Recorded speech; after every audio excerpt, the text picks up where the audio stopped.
Bisag unsa pa man kalisod ang mabulak sa atong mga minahal sa kinabuhi, walay makabungkag sa bugkos nga gugma sa inahan ug sa iyang pamilya.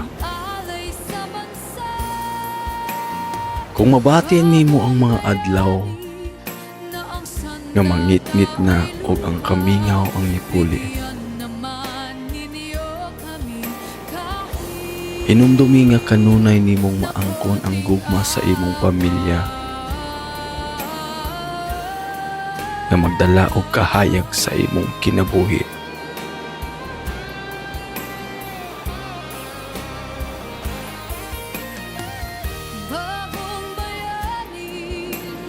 Nanginaot ko sa dili madugay nga ang tanan mahimong magkauban na sab kamo.